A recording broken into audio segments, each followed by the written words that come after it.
In 1818, at Wheeling on the Ohio River, men watched a road come out of the mountains.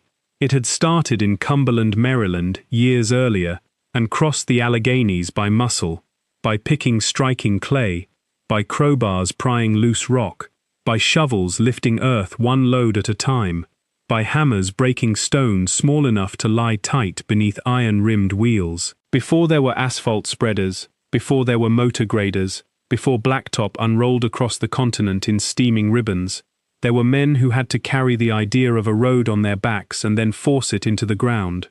What reached Wheeling was not just a line scratched across a map. It was a hard surface where there had been mud, a passage where there had been delay, a nation trying to give itself a spine. That was the real problem, and a physical problem. How do you make land passable when rain turns soil to paste? When spring thaw opens ruts deep enough to break an axle? When wheels sink to their hubs? When horses founder? When a wagon of flour or iron or whiskey cannot reach a river town before the road itself swallows the load? How do you build a country large enough to call itself one country if every mile inland becomes a test of mud, grade, and weather? And what did it cost to solve that problem before the age of asphalt machines made road building look like the work of steel rather than flesh? In the early republic, that question was urgent. The United States had land, distance, and ambition. What it did not yet have was a reliable way to move through itself. Farmers needed routes to market. Merchants needed freight to arrive before it spoiled, soured, or shattered in transit. Officials needed mail to move, soldiers to march, and state power to be felt beyond the seaboard. Canals were limited, railroads were still decades from dominance, and local governments were too small and too poor to remake the ground at scale. So Americans turned to turnpikes, toll roads, county labor systems, state projects, and eventually the federally funded national road, each one a different answer to the same unforgiving question: how do you keep wheels moving over wet earth? The need was economic, geographic, political, and intimate all at once. A road could raise the price of a farmer's grain simply by reducing the misery required to haul it. It could shift trade, grow towns, and pull distant settlements toward the coast. It could make a frontier feel less like exile. The first big answers came in the East, where traffic was dense enough and profit, or at least hope, strong enough to justify improvement. In 1795, the Philadelphia and Lancaster Turnpike opened as America's first major long-distance broken stone and gravel turnpike, built to formal plans. That mattered because it announced something new, a road not as a worn path through habit, but as a deliberately engineered surface. It was an argument in stone that the ground itself could be disciplined. Soon other turnpikes followed. Investors subscribed. Toll gates rose. Surveyors traced routes toward inland markets. But the deeper truth was that these roads were never merely about collecting tolls. They were about connection. Men who bought shares often expected less from dividends than from what the road would do to the value of farms, shops, mills, taverns, and towns nearby. A road was capital laid down on earth. To build one, the first task was not paving. It was choosing a line that animals, wheels, and human bodies could actually survive. Surveyors went ahead with chain and compass, studying grades, stream crossings, ridges, hollows, and soft ground. The best road was not always the shortest. A straight line could become a catastrophe if it climbed too sharply, crossed a marsh, or dropped into ravines that would need expensive bridges and fills. Once the line was chosen, the hard work began with clearing. Trees were felled, the brush was hacked down, roots were exposed and torn out. Stumps had to be burned, split, levered loose, or left as lurking trouble if the job was done poorly. Men with axes and mattocks opened a scar through forest and field, wide enough for a wagon road, then widened it further for ditches, shoulders, and later repair. After clearing came grading, and grading was where the body met the land in open conflict. High spots had to be cut down, low ground had to be filled. Clay was shoveled, hauled, tamped, and shaped. Rock cuts had to be pried apart, sometimes blasted with black powder, and then broken smaller by hand.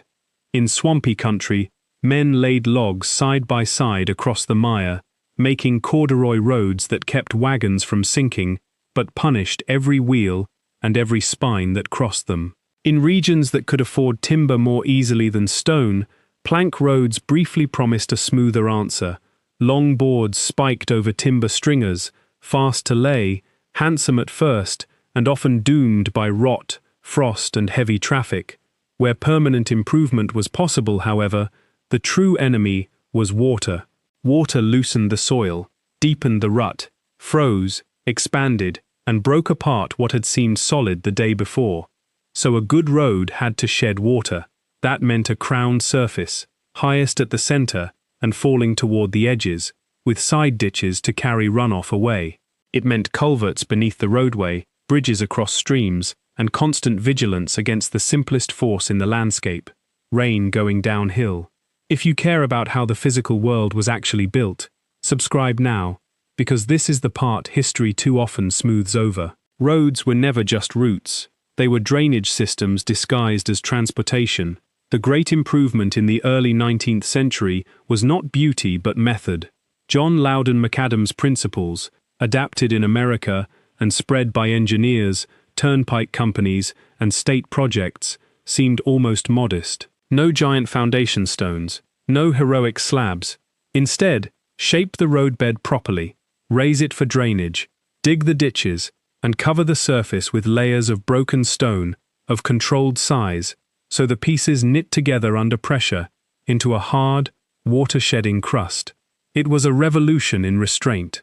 On the first American macadam section in Maryland, stones were broken so they would not exceed a small, specified size, then laid in layers and compacted.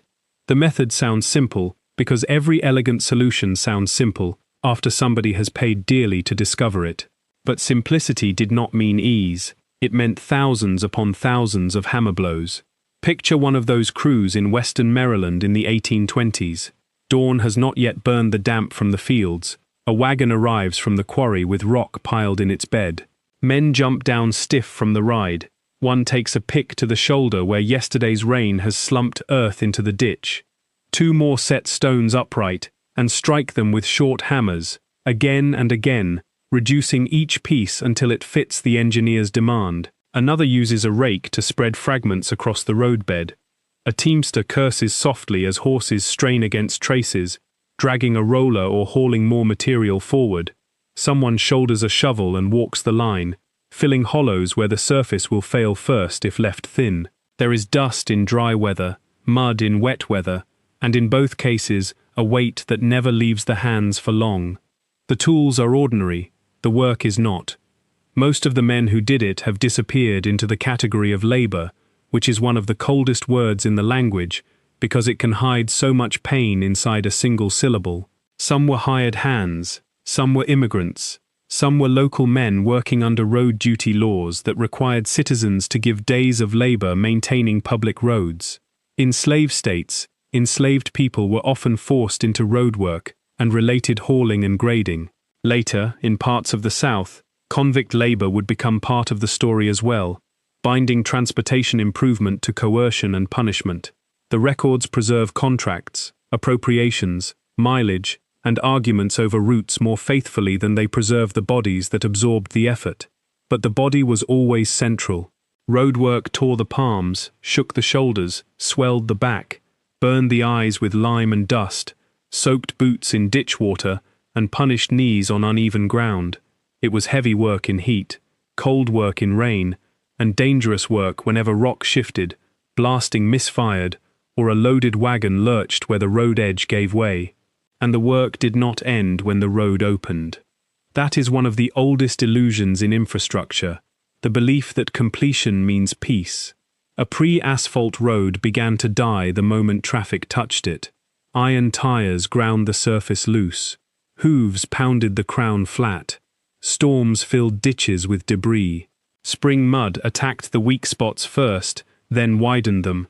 Road crews returned with drags, scrapers, picks, and shovels to restore shape, reopen drainage, relay stone, and patch the broken skin of the route. Maintenance was not secondary to construction. It was construction's permanent twin. Still, roads transformed the country. The National Road, begun in 1811 and pushed west to the Ohio River by 1818 and farther into Ohio, Indiana, and Illinois in the years after, tied the eastern states to the trans-Appalachian interior with a force no speech could match. Stagecoaches moved passengers faster. Conestoga wagons carried manufactured goods west and produced east. Taverns multiplied. Blacksmiths, wheelwrights, wagon stands, stables, ferries, inns, and repair shops clustered along the route. Towns grew, not by accident, but by alignment. A line of stone and graded earth changed where people slept, traded, married, and stayed. Yet every mile came with logistics that were brutal in their own right. Stone had to come from somewhere. Timber had to be cut, shaped, and hauled for bridges, culverts, and corduroy sections. Iron had to be forged for tools, tires, spikes, and fittings. Work gangs had to be fed. Animals had to be watered and shod. Contracts had to be let, disputed, measured, and paid. Weather could erase weeks in a day. A washout did not care whether investors were impatient or Congress was tired of appropriations. Frost heave did not negotiate.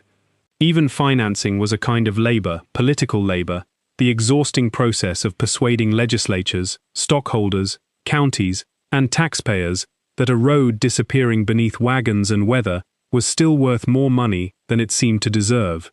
And for all that effort, the surface beneath the wagon wheel was often less grand than people imagine. Many American roads remained dirt for generations, improved only by drainage, grading, and periodic graveling. In one county, a good road might mean merely that it was passable most of the year. In another, it might mean broken stone carefully laid. In swamps, it might mean logs. In timber country, planks. In mountainous country, retaining walls and switchback grades hacked from stubborn slopes. America did not solve the road problem once. It solved it again and again, locally, imperfectly, with whatever material lay nearest, and whatever labor could be compelled, hired, persuaded, or taxed into service. That is why the history of these roads is really a history of men learning, often the hard way, that movement depends on surface, and surface depends on structure, and structure depends on labor hidden below the moment of use. A traveler saw the coach arrive. He did not see the ditch that kept the base dry, the winter patching, the quarry face, the hands that broke stone to regulation size, the back bent over a culvert trench. He experienced the road as a convenience. Somebody else had experienced it as impact, friction, repetition, strain. By the middle of the 19th century, the nation's transportation system was changing again. Canals and then railroads seized long-distance freight and passenger traffic. Some turnpikes declined. Some road companies failed. Some carefully built surfaces fell out of repair and slid back toward roughness. But the need for local roads never vanished, because the railroad could bring a thing only to the depot. The road still had to bring it to the farm, the mine, the furnace, the mill, the courthouse, the village store, the front door. Road labor stayed close to ordinary life, because roads were the final argument between landscape and commerce. Every harvest depended on them. Every funeral wagon, every mailbag, every barrel, crate, beam, and family wagon depended on them. Then the pressure changed once more. Bicycles helped fuel the good roads movement in the late 19th century, and automobiles turned pressure into crisis. Dirt roads that had been tolerable for horses became infuriating for motorists. Macadam roads that had served wagon traffic began to fail under faster, heavier, more abrasive use. Dust rose in choking clouds when the weather was dry. In the rain, surfaces unraveled. The call for harder, more durable roads grew louder, and with it came new materials, new state systems, new taxes, and eventually the asphalt and concrete age. By the early 20th century, the machine would begin to take over more of the visible work. Spreaders, mixers, rollers, and motorized equipment would change the scale and speed of paving. But those machines arrived late to a landscape already shaped by hand. They inherited alignments, grades, rights of way, drainage lessons, and local knowledge paid for by generations who built without them. So when we picture America before asphalt machines, we should not picture a blank continent waiting for technology to rescue it. We should picture a country under construction by hand, mile after mile, with men making decisions in mud and stone about how a wheel could pass and whether it would pass tomorrow. We should picture shoulders cut into hillsides, logs laid across black water, bridges framed from timber, ditches reopened after storms, road metal shattered into usable size by repetitive blows. We should picture the exhaustion that accompanies any civilization trying to move more weight, more people, and more ambition than its ground was ready to bear. And we should remember how anonymous that labor became. Roads are among the most democratic of structures in use, and among the least generous in memory. Everyone passes over them. Few ask who made them passable. A cathedral keeps its masons in the imagination, because the stone rises into view.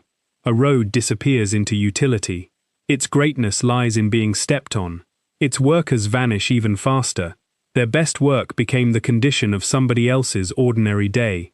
If you follow old alignments like the National Road or the corridor of the Lancaster Turnpike, if you drive modern pavement laid over older grades, if you notice a road still crowned against rain or still bending where an early surveyor found the only manageable slope, you are moving through decisions made long before asphalt plants, long before pavers, long before the country learned to think of roads as black surfaces poured by machines. Under many modern routes is an older intelligence of drainage, grade, and material. Under that intelligence is labor, human labor, often poorly paid, sometimes coerced, usually forgotten, always necessary. If there is a road near you that still carries the bones of one of these old turnpikes, or a local story about who built it and how, I would like to hear it in the comments, because these histories survive best when somebody bothers to name the ground beneath their own wheels.